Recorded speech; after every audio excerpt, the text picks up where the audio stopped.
नमस्कार. मी डॉक्टर स्मिता सुरेश गिरी, गोपालकृष्ण गोखले कॉलेज येथे assistant professor या पदावरती काम करत असून माझा विषय हा केमिस्ट्री आहे, रसायनशास्त्र. आज nutritive value of fruits and vegetables. आपल्या अन्नामधील फळं आणि पालेभाज्या याच्यामध्ये अन्न घटकांचं प्रमाण किती महत्त्वाचं आहे आणि ते आजच्या काळाला कोविड-19 या व्हायरससाठी आपल्याला किती महत्त्वाचं आहे, यासाठी आज मी तुम्हाला मार्गदर्शन करणार आहे. आज मार्गदर्शन करत असताना आपल्याला माहिती आहे की मार्चपासून आज सप्टेंबर संपत आला तरीसुद्धा ह्या कोविड-19 व्हायरसने थैमान घातलेलं आहे. याला महामारीचं स्वरूप आलेलं आहे आणि अशा काळामध्ये शहरांपासून खेड्यांपर्यंत हा व्हायरस पसरलेला आहे. याच्या भीतीनेच बऱ्याच जणांना आपला जीव गमवावा लागत आहे. हॉस्पिटलमध्ये सरकारकडे याच्याबद्दल ऑक्सिजन सिलेंडर्स, ऑक्सिजनची कमतरता भासत आहे, व्हेंटिलेटर्सची कमतरता भासत आहे, औषधं नाही आहेत, डॉक्टरांसाठी किट्स अवेलेबल नाही आहेत आणि तरीसुद्धा आपण सर्वजण या कोविड-19ला हरवण्यासाठी किंवा त्याचा प्रादुर्भाव आपल्याला होऊ नये याच्यासाठी खूप सतर्क राहणं गरजेचं आहे आणि आपण प्रयत्नही करत आहोत. पहिल्या सायकलमध्ये कोविड-19च्या पहिल्या सायकलमध्ये सर्वांना व्हॉट्सअपवरती आणि पूर्ण डॉक्टरांच्याकडून असं मार्गदर्शन केलं गेलं की तुम्ही वेळोवेळी तुमच्या आहाराकडे लक्ष द्या आणि तुमच्या अन्नामध्ये, तुमच्या बॉडीमध्ये प्रतिकारशक्ती वाढेल असे अन्नपदार्थ घेत चला. यामध्ये काड्यांचाही प्रादुर्भाव प्रामुख्याने केला गेला. या काढे घेत असताना मात्र जे काड्यांचं प्रमाण हे लोकांनी व्यवस्थित न घेतल्यामुळे काही जणांना पाईल्स, मूळव्याध किंवा उष्णतेचे अनेक व्याधी, डोळे चरचरणे, केस गळणे, तळपाय आणि हातपाय, हाताचे तळवे यांच्यामध्ये आग निर्माण होणे, कमजोर प्रकृती जाणवणे अशा गोष्टींना तोंड द्यावं लागलं. ज्या लोकांचे कोरोना पॉझिटिव्ह टेस्ट आले आणि त्यांना हॉस्पिटलमध्ये नेण्यात आलं तर त्या लोकांमध्ये केवळ प्रतिकारशक्तीचा अभाव असल्यामुळे आणि अन्न पूर्ण त्यांना दिलं गेलं नसल्यामुळे त्यांना मृत्यूला कवटाळावं लागलेलं आहे. ही वस्तुस्थिती आपल्याला थोड्याफार फरकाने जाणवतच आहे. आपणही या गोष्टीला तोंड देण्यासाठी आपणही सरावलो आहोत. आपल्या आसपास आपण याची काळजी घेणं आणि त्याच्याबद्दल संपूर्ण समाजामध्ये एक जागरूकता निर्माण करणं आणि भारतीय अन्न, भारतीय आहार हाच कसा पुरेसा आणि पूरक आहे हे सांगण्यासाठी आज मी माझं हे प्रेझेंटेशन तुमच्यासमोर तयार केलेलं आहे. Nutritive value of fruits and vegetables.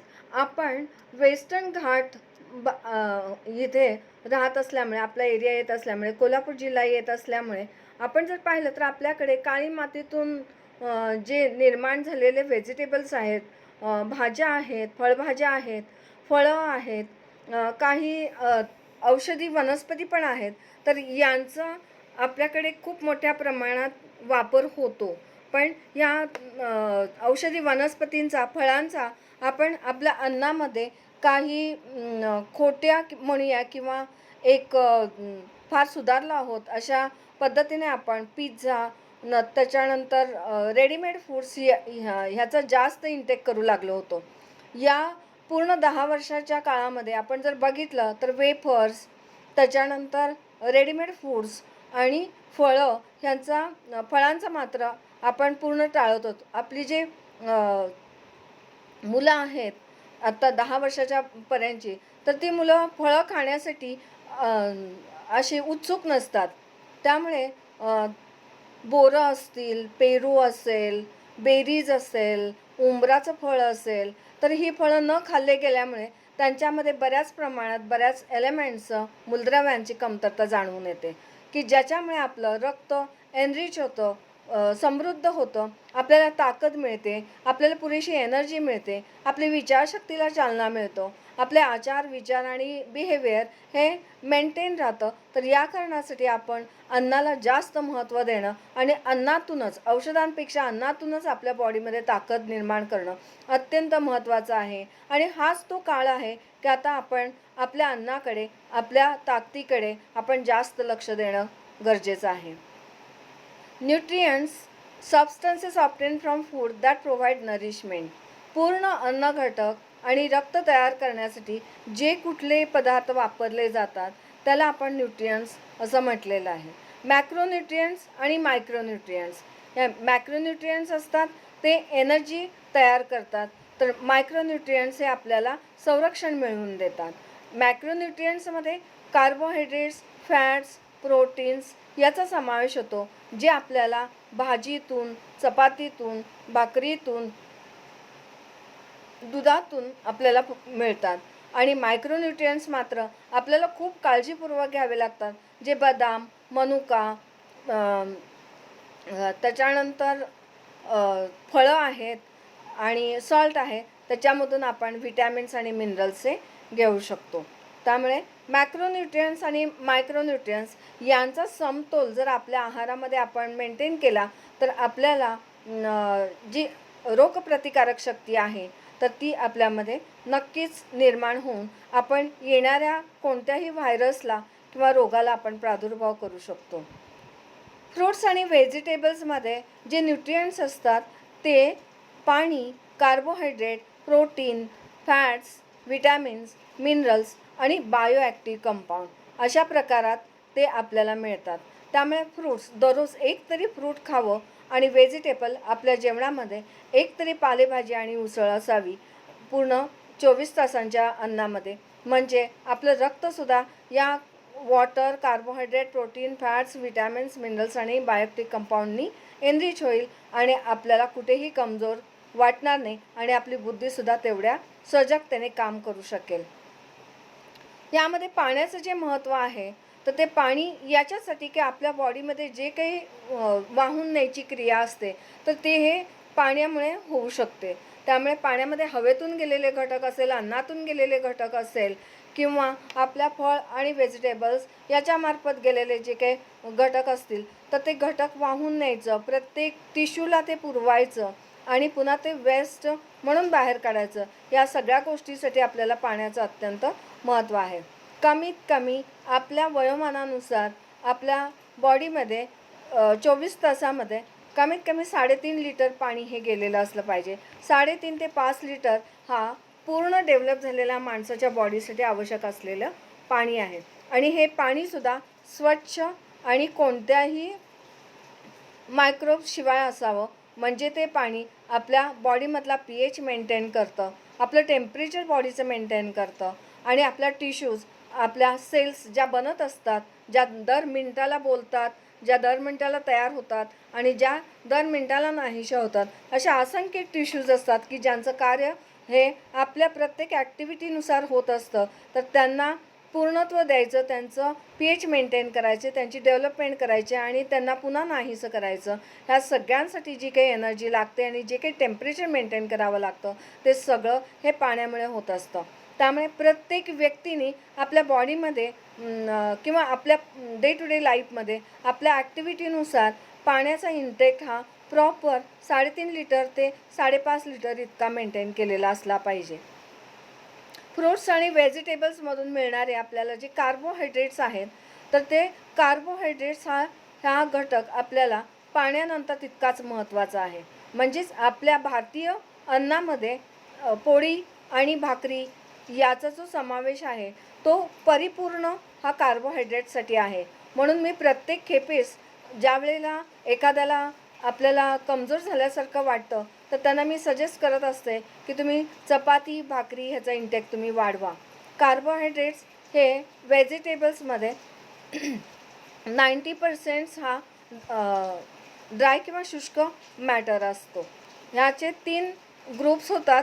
एक ग्लुकोज, फ्रुक्टोज आणि झायलोज हा मोनोसॅकराइड्स म्हणजे एकसारखे शुगर असं प्रकारात येतो. दुसरं ओलिगोसॅकराइड्स, यामध्ये सुक्रोज आहे, स्टॅच्यूज आहे, माल्टोज आहे, हे सगळे साखरेचेच वेगवेगळे प्रकार आहेत.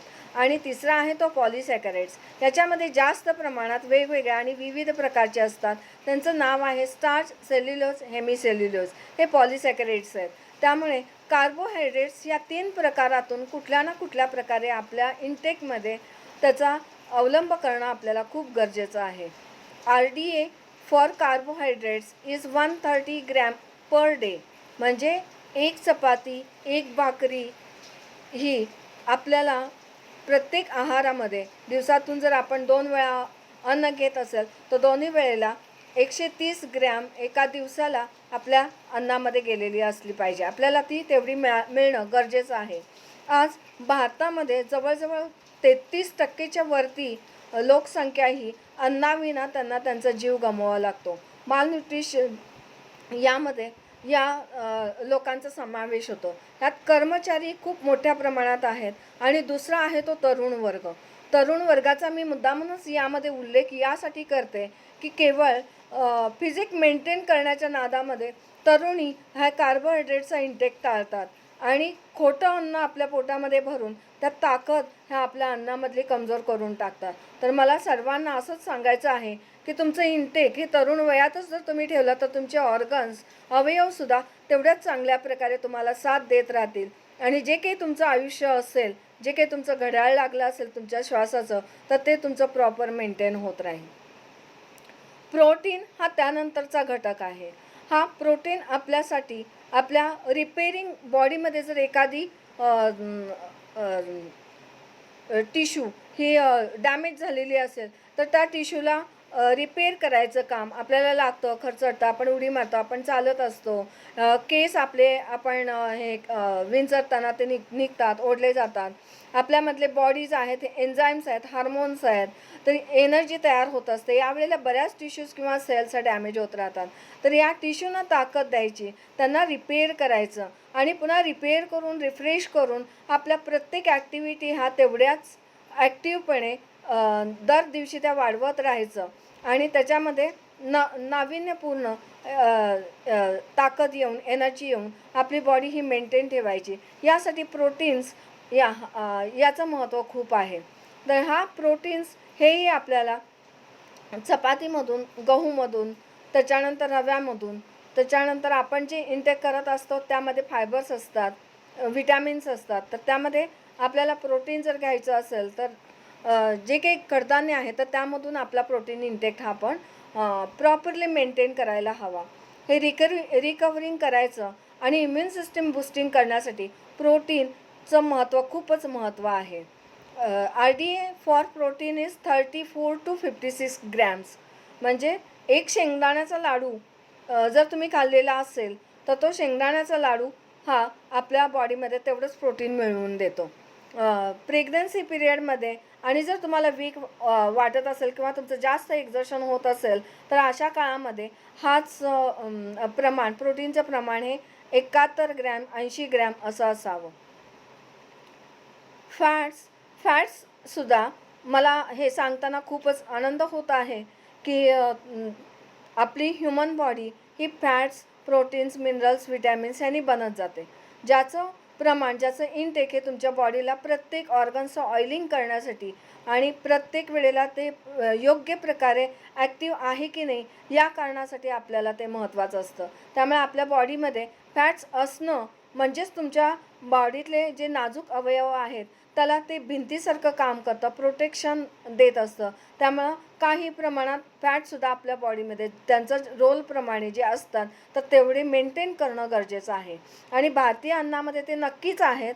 तरीसुद्धा हल्लीच्या जे मॉडर्न फूड लाईफस्टाईल आहे तर याच्यामध्ये फॅट्स मुद्दामून काढले जातात किंवा ते कमी केले जातात. तर फॅट्सचं जे काही मेंटेनन्सचं जे काही काम असतं, एनर्जी प्रोव्हाइड करण्याचं जे काम असतं आणि प्रोटेक्शनचं काम असतं तर त्या कामासाठी आपण आपल्या इंटेकमध्ये सुद्धा vitamin A, D, E, K यांनी एनर्जी मिळवून वॉटर सोल्युबल फॅट्स हे आपल्या बॉडीमध्ये घेणं आणि त्याचं मेंटेनन्स ठेवणं आपल्याला फार गरजेचं आहे. फॅट सोल्युबल व्हिटॅमिन्स हे व्हिटॅमिन ए, डी, ई, के हे व्हिटॅमिन्स हे फॅट सोल्युबल आहेत. आणि वॉटर सोल्युबल व्हिटॅमिन्स हे व्हिटॅमिन बी कॉम्प्लेक्स आणि व्हिटॅमिन सी हे वॉटर सोल्युबल व्हिटॅमिन्स आहेत. व्हिटॅमिन ए याच्यामध्ये प्रॉपर व्हिजन, आपली जी दृष्टी आहे ती योग्य प्रकारे ठेवणं, योग्य वेळी ती उपयोगात आणणं, स्किन आपली जी शरीरावरची कातडी असते तर त्याचं स्ट्रक्चर ते मेंटेन ठेवणं आणि त्याच्यामध्ये कुठे खरचटलेलं वगैरे असेल तर त्यावेळेला व्हिटॅमिन सी ए ह्याचा जर आपण इंटेक वाढवला तर नक्की आपल्या बॉडीमध्ये आणि आपल्या स्किनवरती ते अवलंब होतो त्याचा आणि योग्य प्रकारचे होते. ॲलिमेंटरी अँड युरिनरी ट्रॅक्ट्स, जे काही आपले युरिनरी ट्रॅक्ट्स आहेत तर याच्यावरती सुद्धा जर काही प्रकारे ताण पडलेला असेल तर ते रेग्युलेट करण्याचं काम हे व्हिटॅमिन ए करत असतं.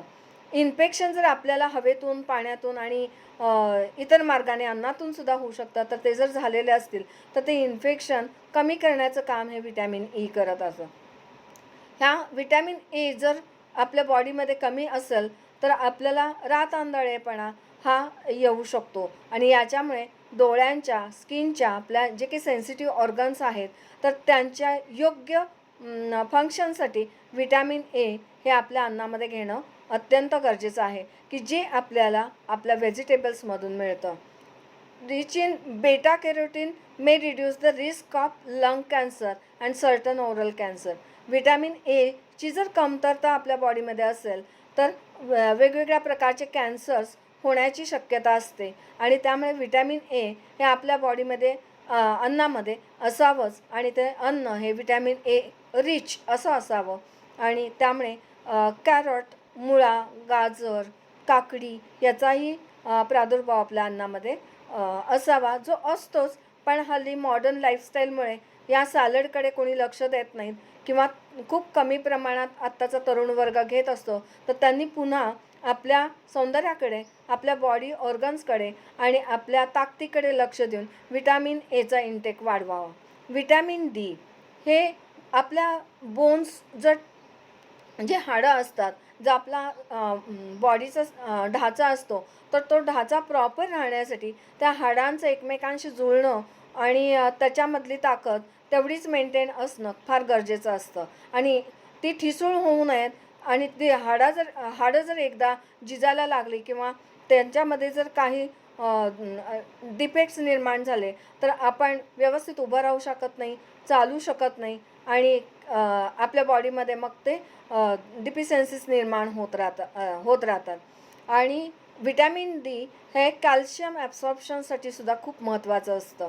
त्यामुळे मुलांमध्ये असलेला रिकेट्स आणि हाडांची कमजोरता की जे आपल्या पूर्ण वाढ झालेल्या मानव प्राण्याच्या बॉडीमध्ये दिसून येते. आपल्या आसपाससुद्धा बरेच आजी, मावशी, काकी, काका असे हे हाडं ढिसूळ झाल्यामुळे त्यांचे गुडघे, तळवे, त्याच्यानंतर हात किंवा कंबर दुखत असते. तर यांच्यामध्ये व्हिटॅमिन डीची कमतरता असल्यामुळे कॅल्शियम डिझॉल्व्ह व्हायची प्रक्रिया फार कमी होते आणि त्यामुळे कॅल्शियम प्रॉपरली बॉडीला न मिळाल्यामुळे, हाडांना न मिळाल्यामुळे त्यांची ताकद ही कमजोर होते आणि मग ते हाडं ठिसूळ होऊ लागतात. त्यामुळे व्हिटॅमिन डी याचासुद्धा प्रादुर्भाव डाळींच्या मार्फत, कडधान्यांच्या मार्फत आणि सूर्याच्या उष्णतेमार्फत आपल्या बॉडीमध्ये असणं अत्यंत गरजेचं आहे. तिसरं व्हिटॅमिन आहे ते vitamin E. It possesses antioxidant property. आपल्याला फ्रेश ठेवायचं, आपल्या बॉडीला कार्यरत ठेवायचं आणि ब्लड प्रवाहित करायचं, रक्त प्रवाहित करायचं काम हे व्हिटॅमिन ई करत असतं. It reduces the risk of degenerative diseases. म्हणजे परत तयार होणारे जसे मूतखडा आहे, त्याच्यानंतर रातआंधळेपणा आहे, आपल्या रक्तामधले हिमोग्लोबिन कमी होऊन आपल्याला लो बी पी जर जाणवत असेल तर त्याने व्हिटॅमिन ईचा प्रादुर्भाव आपल्या अन्नामध्ये वाढवावा. It prevents oxidation of lipids and maintain cell integrity. आपल्या सेल्सची इंटिग्रिटी वाढवायचं काम जर करायचं असेल तर ते व्हिटॅमिन ई याचं इंटेक आपण करणं गरजेचं आहे. Enhanced fragility of red blood cells and increased urinary excretion of creatine indicating muscle damage. Muscle damage व्हायचं काम किंवा जे डिसीजेस होत राहतात तर ते हे विटॅमिन ईची कमतरतेमुळे होत असतात. त्यामुळे विटॅमिन ई ह्याचा आपल्या अन्नामध्ये प्रादुर्भाव करणं, इन्क्लूड करणं फार गरजेचं आहे. विटॅमिन ई हे आपल्याला पिवळ्या कलरच्या भाज्या आणि पिवळ्या कलरचे फळं जी आहेत त्याच्यामधून आपल्याला खूप चांगल्या प्रमाणात, पुरेशा प्रमाणात मिळतात, की जे आपल्या बॉडीला आवश्यक आहे. अगदी पपई जर खाल्ली तर तुम्हाला तो थोडासा परिणाम लगेच जाणवत असेल, किंवा पिवळा भोपळा जर आपल्या इंटेकमध्ये गेला तर आपल्याला त्या दिवशी खूप फ्रेश आणि कुठलीही काम करताना कंटाळा हा फार कमी येतो. त्यामुळे विटॅमिन ई हे पुरेसे फळांमधून आपण इंटेक करणं अत्यंत गरजेचं आहे. Vitamin K, it is essential anti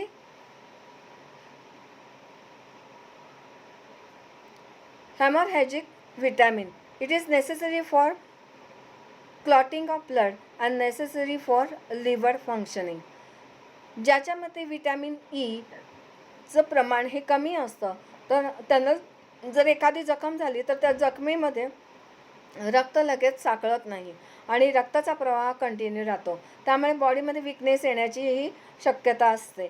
आणि लिव्हरचं फंक्शन म्हणजे भूक लागणं आणि त्याच्यामुळे एनर्जी निर्माण होणं, ज्वाला निर्माण होणं, आणि ज्याच्यामुळे आपण अन्नाचं पचन होतं तर ती पचनक्रियाचंच कमतरता जाणवणे, कमजोरपणा येणे हे विटॅमिन केची डिफिशियन्सी आहे.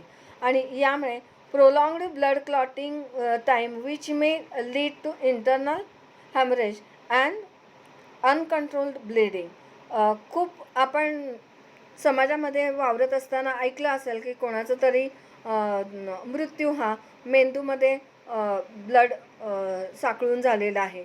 तर अशा ज्या घटना घडतात, किंवा भूक लागत नाही आहे आणि किंवा अन्न जेवलेलं पचत नाही आहे, अशासुद्धा समस्या आपण ऐकल्या असतील. तर या समस्या ह्या विटॅमिन केच्या कमतरतेमुळे येत असतात. आणि विटॅमिन के जर खायचं असेल तर ते आपल्या प्रॉपर आपल्या अन्नाप्रमाणे जर घ्यायचं असेल तर आपल्या बॉडीमध्ये रानभाज्यांचा समावेश करणं अत्यंत आवश्यक आहे.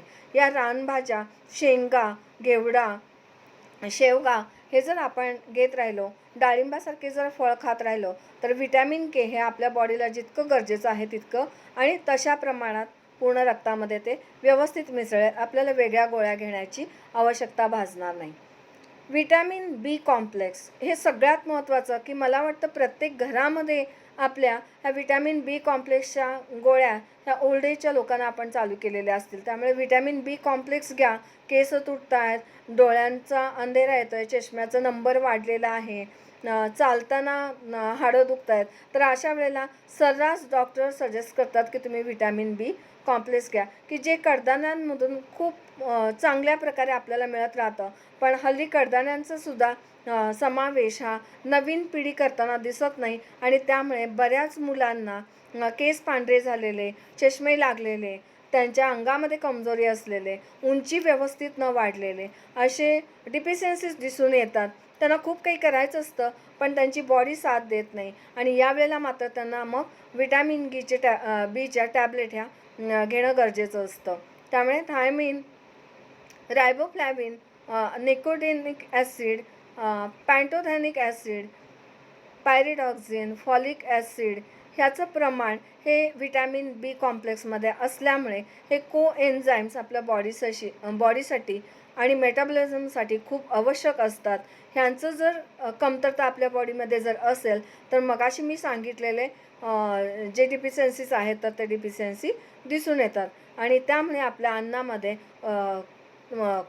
मोड आलेले धान्य आणि डाळिंब, चिक्कू, त्याच्यानंतर रानभाज्या याचा समावेश करणं गरजेचं आहे.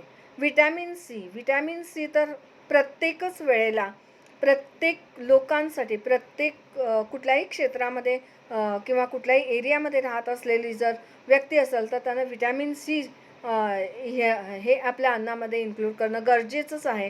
कारण आपले हाडं असेल, आपले दात असतील, आपले केस असतील, आपल्या डे टू डे ॲक्टिव्हिटी असतील आणि ह्या जर आपल्याला व्यवस्थित करायच्या असतील तर हे विटॅमिन सी हे आपल्या बॉडीमध्ये असणं आणि ते सुद्धा अन्नातून, प्रॉपर अन्नातून आपल्याला ते मिळणं आणि आपल्या बॉडीमध्ये ते व्हिटॅमिन सीचं फंक्शनिंग कोएन्झाईम्समुळे तयार होणं, एनर्जी प्रॉपर तयार होणं हे अत्यंत महत्त्वाचं आहे. ब्लड व्हेसल्सला ज्या आपल्या शिरा आहेत, वाहिन्या आहेत, तर ह्यांना प्रॉपर ताकद द्यायचं, त्यांचं बिल्डिंग करायचं, त्यांना इन्फेक्शनपासून वाचवायचं आणि आपले दात, आपले केस, आपले हाडं यांचंसुद्धा प्रॉपर डेव्हलपमेंट करायचं काम हे व्हिटॅमिन सी करत असतं.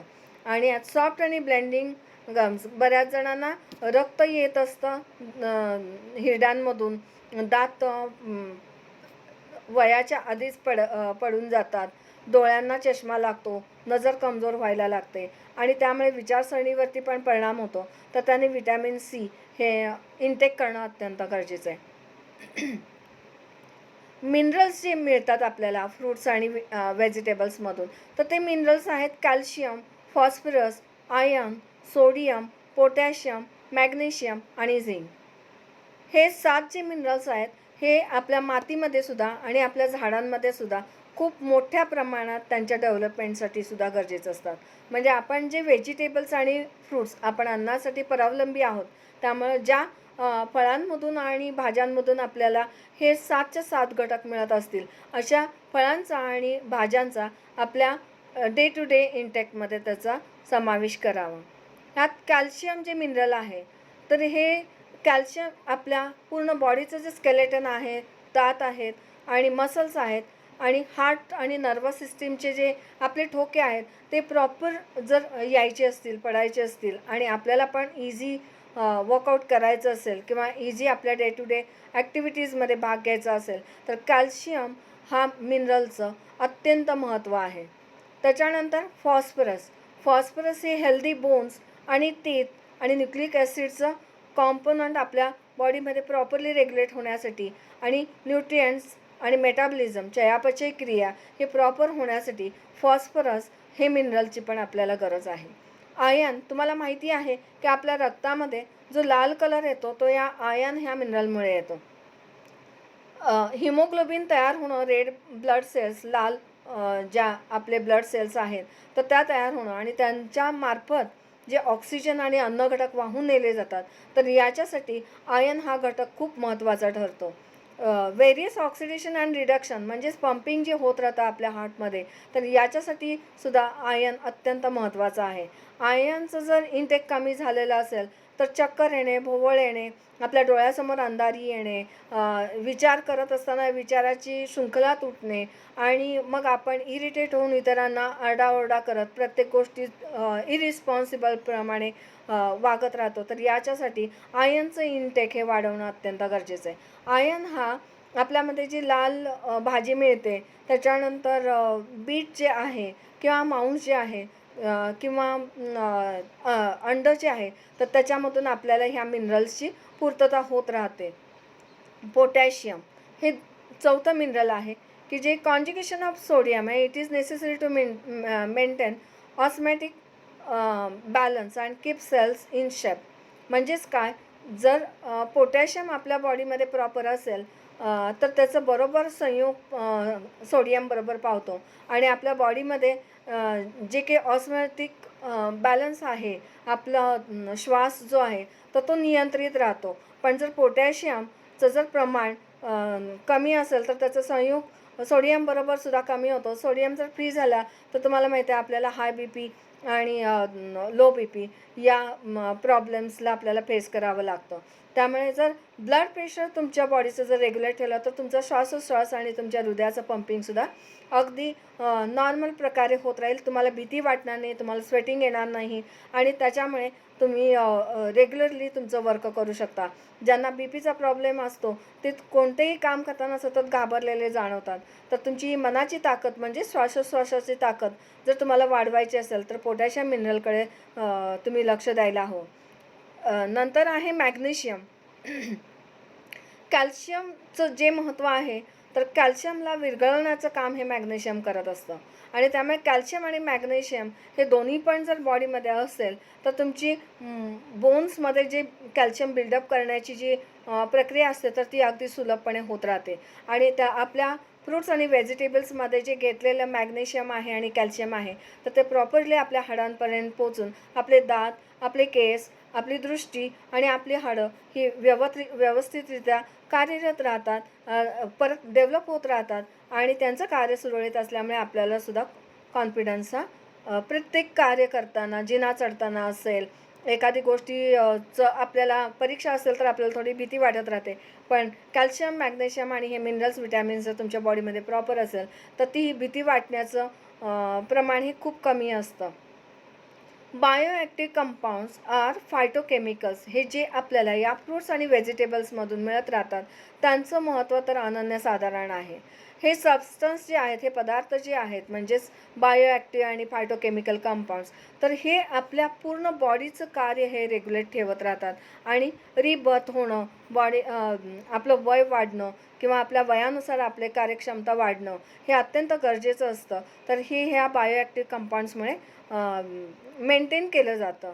तर ह्यातलं कॅरोटिनॉइड्स, पॉलिफिनोलिक्स, ग्लुकोसिनोलेट, थायोसल्फाइड्स, डायटरी फायबर आणि मिसॅलिनियस. ह्याच्यामध्ये सेलेनियम हा जो घटक आहे तो आपल्याला फायटोस्टिरॉल, स्टेनॉल, सॅपोनिन्स म्हणजेच मिसॅलिनियस जे काय फायटोकेमिकल आहे तर हे फायटोकेमिकल खूप मायन्यूट प्रमाणात पण ते आपल्या बॉडीमध्ये असणं अत्यंत गरजेचं आहे. आणि त्यासाठी करडईची भाजी असेल, लाल भाजी असेल किंवा तांदूळचं असेल तर यातून ते आपल्याला मिळतं. पण डे टू डे इंटेकमध्ये त्याचा प्रादुर्भाव असणं गरजेचं असतं की ज्याच्यामुळे आपल्या मेंदूचं कार्य सुरळीत राहतं आणि बुद्धीचं जे काही सगळं व्यवस्थित आठवण्याचं कार्य आहे किंवा प्रत्येक वेळेला आपण जे बोलताना किंवा लिहिताना आपल्याला काही गोष्टी करत असताना प्रत्येक गोष्ट वेळच्या वेळी आठवणं अत्यंत गरजेचं असतं. तर ते ह्या सेलेनियमच्या मुळे ते होत राहतं. तर त्याच्यासाठी सॅपोनाइन्स आणि सेलेनियम किंवा फायटोस्टिरॉल हे आपल्याला व्हेजिटेबल्स आणि फ्रूट्समधून मिळत राहतात. डायटरी फायबर हे तुम्हाला माहिती आहे की सेल्युलोज आणि लिग्निन, पेक्टिन याच्यामार्फत आपल्याला ते मिळत राहतं. तर भाकरी, नाचणी, ज्वारी याच्यामधून, तसंच आपल्याला केसर असलेला जर आंबा असेल, चिकू असेल तर ह्यातूनही आपल्याला फायबर मिळतं.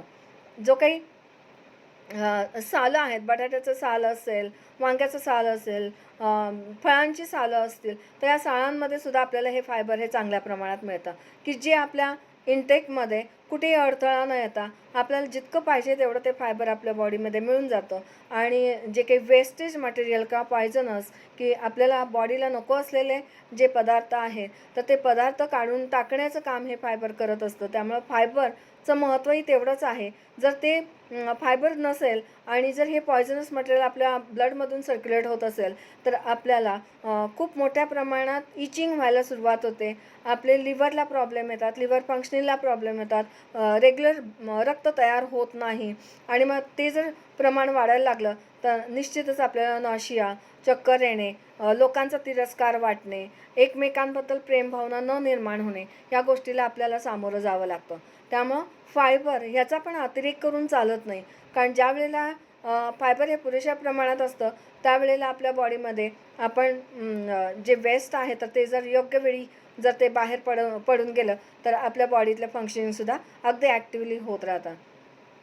ॲलिनिन, मिथिन, इथिलिन हे थायोसल्फाइड्स आहेत किंवा ग्लुकोसिनोलेट आहे. हे सगळे आपल्याला व्हेजिटेबल्समधून, रानभाज्यांमधून आपल्या या वेस्टर्न घाटमध्ये भारतामधल्या खूप पुरेशा प्रमाणात आणि आपण त्या बाबतीत खूप रिच आहोत.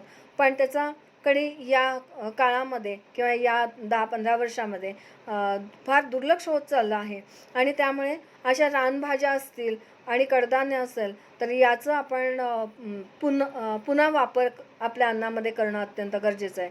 किंवा अशी झाडे, भाज्या, शेंगा आपण ह्या परत परत वापरात आणूयात आणि त्याचं प्रिझर्वेशन हे आरोग्यासाठी खूप महत्त्वाचं आहे. त्यामुळे नुसतंच औषधी वनस्पती न म्हणता आपल्या या त्यांच्यामार्फत मिळणारे हे जे काही फायटोकेमिकल्स आहेत, तर याच्यामुळे मेकॅनिझम आपल्या बॉडीमधलं प्रॉपर होत राहतं आणि मग आपली बॉडी ही तंदुरुस्त राहते.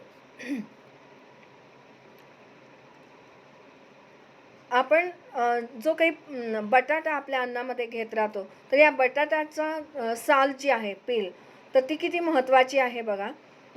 100 ग्रॅम जर बटाटा असेल, तर त्याच्यापासून आपल्याला 70 किलो कॅलरी एवढी ही न्यूट्रिटिव्ह व्हॅल्यू त्याच्यामध्ये असते, एनर्जी असते. आणि RDA हा जो असतो, तर तो 3.5 इतक्या मोठ्या प्रमाणात आहे. त्यामुळे बटाटा हा साल न काढताच जर इनटेकमध्ये आपल्या भाज्यांमध्ये जर तो वापरला आणि आपण जर खात गेलो, तर आपल्याला पुरेशी एनर्जी डेव्हलप होते. कार्बोहायड्रेट्स हे बटाट्यामध्ये 15.9 आहेत आणि कार्बोहायड्रेट्स ह्याची RDA पर्सेंटेज त्यात 12 आहे. हे 12% असल्यामुळे बटाटा लहान मुलांपासून म्हाताऱ्या लोकांपर्यंत एक स्टार्चचं काम करतो आणि हे स्टार्चचं काम केलेलं आपल्याला त्यापासून एनर्जी मिळते, कार्बोहायड्रेट मिळतात, स्टार्च मिळतं, फायबर आहे, फॅट आहे, प्रोटीन आहे, व्हिटॅमिन सी बटाट्यामध्ये आहे, कॅल्शियम आहे, आयर्न आहेत. म्हणजेच मिनरल्स आणि व्हिटॅमिन रिच असा हा बटाटा आपल्या अन्नामध्ये असतोच. पण त्याचा प्रादुर्भाव योग्य वेळी योग्य प्रमाणात करून आपण त्याचं साल न काढता जर तो खात राहिलो, तर आपल्या बॉडीमधल्या रक्तामध्ये हे मिनरल्स आणि व्हिटॅमिन्स योग्य प्रमाणात मिळत राहतील. हेल्थ बेनिफिट जर बटाटा हा आपण घेतला, तर आपल्या भूक ही भागवली जाते. म्हणजे बटाट्याची भाजी खाल्ली असेल, तर 2 ते 3 तास आपल्याला पोट असं भरल्यासारखं वाटतं आणि नेहमी खावं किंवा दुसरं काहीतरी घ्यावं असं वाटत नाही. तसंच प्रत्येक सेलला ते योग्य प्रकारे योग्य वेळी व्यवस्थित डिझॉल्व्ह होऊन मिळत असल्यामुळे त्या सेलसुद्धा सॅटिस्फाईड राहतात आणि त्यामुळे त्यांच्या प्रक्रिया चांगल्या चालल्या आणि अन्न हे व्यवस्थित पचत गेलं, तर आपल्यालासुद्धा त्याच्यापासून जो काही डायरिया होतो, तर तो होत नाही. त्यामुळे बटाटा हा आपल्या अन्नामध्ये इन्क्लूड केलेला असावा. त्याच्यापासून एनर्जीसुद्धा खूप चांगली मिळत असल्यामुळे आणि ती ग्लुकोजन च्या माध्यमातून आपल्या मसलमध्ये, लिव्हरमध्ये फंक्शन्स करत असताना ती स्टोअर केली जाते. त्यामुळे ही एनर्जी ही नॅचरल असल्यामुळे आपल्या अन्नामध्ये बटाट्याचं महत्त्व हे अगदी डाएटमध्ये हे बटाट्याचं महत्त्व हे खूप मोठं आहे. जे जास्त हार्डवर्क करतात, वस्तू उचलायच्या असेल, 8 तासांपेक्षा 8-10 तास त्यांचं काम चालू असेल, सॉफ्ट इंजिनियर्स म्हणून काम करतात ते लोकं किंवा रस्ता बांधकाम करतात किंवा गवंडी काम करतात किंवा मशिनरीचं काम करतात, अशा लोकांनी आपल्या डे टू डे इंटेकमध्ये जर तुम्ही प्रादुर्भाव या बटाट्याचा केला, तर तुमचं बॉडीला लागणारी जी काही एनर्जी आहे आणि ताकद आहे, तर ती बटाट्यांमुळे नक्कीच भरून येईल आणि ती तुम्हाला वेळोवेळी अगदी नॅचरल स्वरूपात तुम्हाला ते मिळत राहील. त्याच्यानंतर ते vitamin C, vitamin B6, copper, manganese आणि डायटरी फायबर ह्याचं प्रमाण बटाट्यामध्ये आणि बटाट्याच्या सालीमध्ये जास्ती असल्यामुळे समजा जर आपल्याला हार्ट अटॅक किंवा स्ट्रोक किंवा आपल्या हार्ट मसल पॉवर कमी जर वाटत असेल, तर अशा लोकांनी आपल्या बॉडी सेल डेव्हलपमेंटसाठी आणि या सगळ्या ॲक्टिव्हिटीसाठी बटाट्याचा इंटेक हा निश्चितच महत्त्वाचा ठरतो. त्याच्यानंतर ग्लुकोज लेव्हल ज्यांची ही कमी जास्त होते आणि त्याच्यामुळे ब्लड प्रेशरमध्ये सुद्धा फ्लक्च्युएशन्स दिसून येतात, अशा लोकांनीसुद्धा बटाटा हा त्यांना वरदानच आहे. दुसरा आणखीन मिनरल्स आणि व्हिटॅमिन रिच असलेला एक फळ आहे, ते म्हणजे आंबा. आंब्यामध्ये एनर्जी ही 70 किलो कॅलरी आहे, तर पर्सेंटेज RDA हे 3.5 आहे. त्याच्यानंतर कार्बोहायड्रेट 17 ग्रॅम आहेत आणि RDA व्हॅल्यू ही पर्सेंटेज 13 आहे. म्हणजे डायटरी फायबर हे 1.8 आहेत.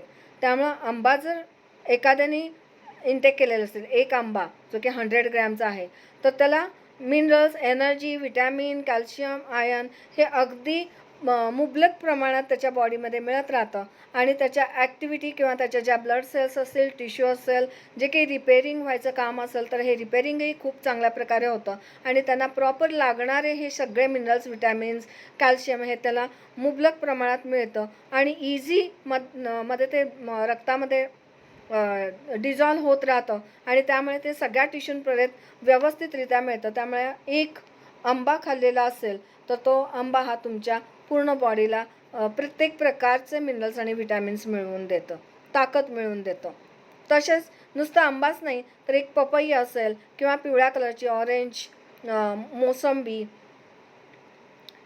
भोपळा हे पण आंब्याच्या खालोखालच मिनरल्स आणि व्हिटॅमिन रिच असे हे फळभाज्या आणि फळं आहेत. तर यांचाही प्रादुर्भाव आपल्या अन्नामध्ये असणं म्हणजेच तुमचं ब्लड हे मिनरल्स व्हिटॅमिन एनरिच होणं हे खूप आवश्यक आहे आणि ते आपण आपल्या बॉडीमध्ये मेंटेन करावं.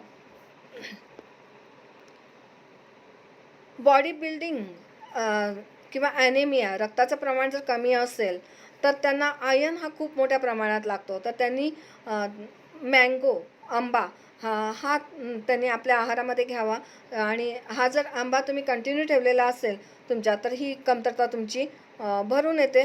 तुमचं बॉडी बिल्डिंगचं जे काम आहे तर ते अगदी व्यवस्थितरित्या होत राहतं आणि तुम्हाला कुठलेही कमजोरपणा जाणवत नाही आणि ॲनेमिक कंडिशन हे प्रॉपरली मेंटेन राहते. याच्यासाठी पिवळ्या कलरच्या भाज्या आणि फळं आपल्या आहारामध्ये असणं आणि गरजेचं आहे. ज्यावेळेला मसलमध्ये क्रॅम्प्स येतात, आपल्याला एकदम बॉडीमध्ये पेन निर्माण होतो, तर अशा लोकांनी अशा magnesium, potassium, vitamin E enrich असलेल्या या पिवळ्या भाज्यांचा आणि या फळांचा म्हणजेच भोपळा, पपई, ऑरेंज, मोसंबी आणि आंबा ह्यांचा इंटेक वाढवावा. आपल्या बॉडीमध्ये तो जरूर घ्यावा. तसंच एन्झाईम्स आपल्या बॉडीमध्ये जे बायोॲक्टिव्ह असतात की जे आपल्याला पूर्ण दृष्टी मिळवून देतात, डोळ्यांनी बघायचं हे सांगतात.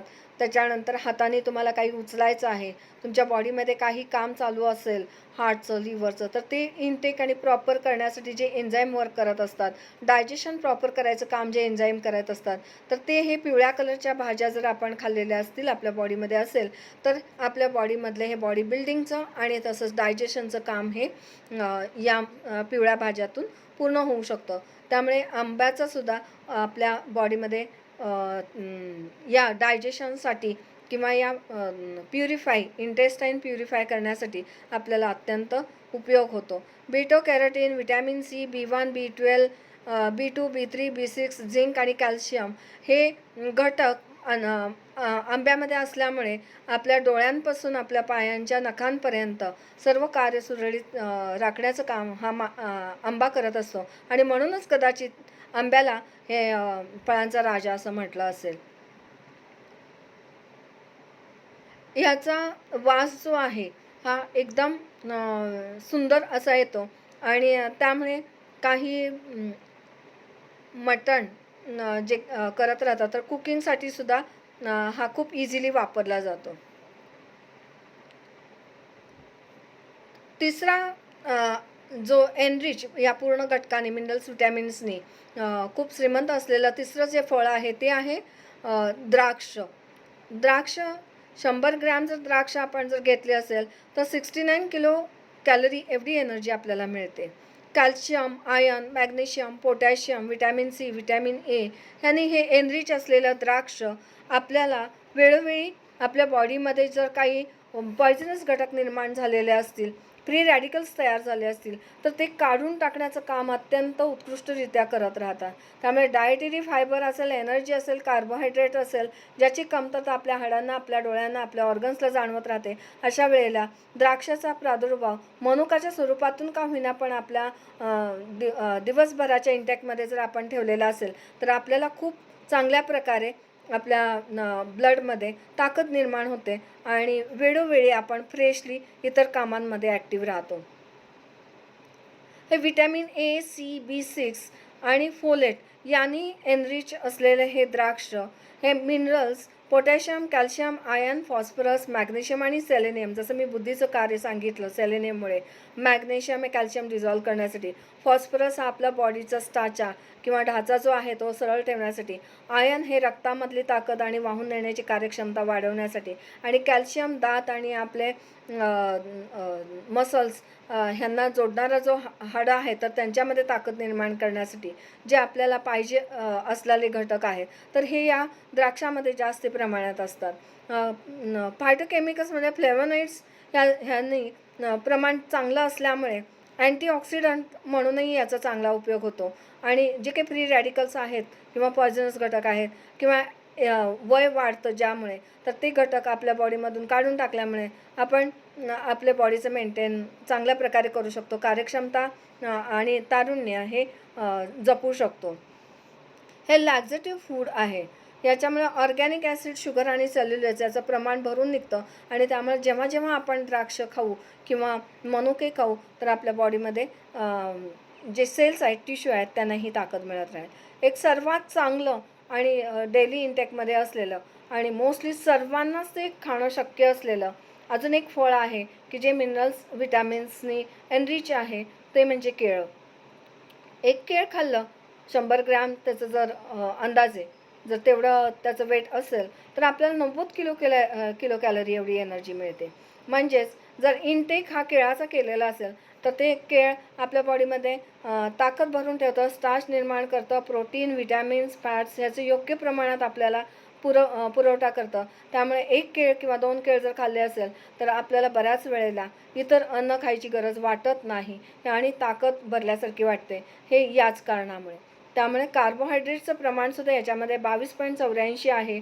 तसंच मॅग्नेशियम 27 असल्यामुळे जे काही कॅल्शियम आपण घेत राहतो आणि बॉडीला ताकद द्यायचं जे काम आहे, जे पोटॅशियम करत राहतं, सरळ ठेवायचं, बॉडी सरळ ठेवायचं जे कार्य आहे, तर ते ह्या केळांमुळे पोटॅशियम एनरिच असल्यामुळे आपल्याला ते मिळून जातं. 11% ह्याचा RDA आहे.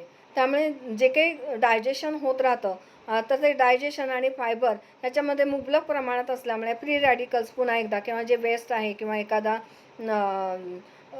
अनवॉन्टेड घटक जर आपल्या बॉडीमध्ये असेल, हवेतून, पाण्यातून, अन्नातून गेलेला, तर ते काढून टाकण्याचं काम ह्या बनानामुळे होतं, कारण ते विरघळतही तितक्याच चांगल्या प्रमाणामध्ये.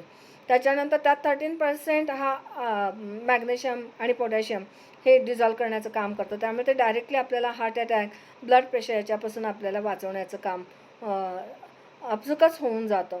व्हिटॅमिन B6 हे 34% RDA आहे.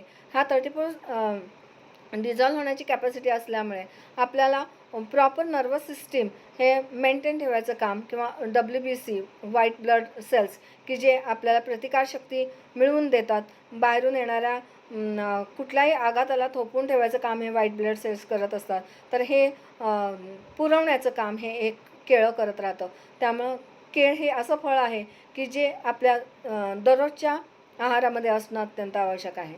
दुसरं एक फ्रूट फळ आहे ते म्हणजे टोमॅटो. टोमॅटोमध्ये एनर्जी 100 ग्रॅम ह्या टोमॅटोमध्ये एनर्जी टाकलं ते इझिली सोल्युबल होतं.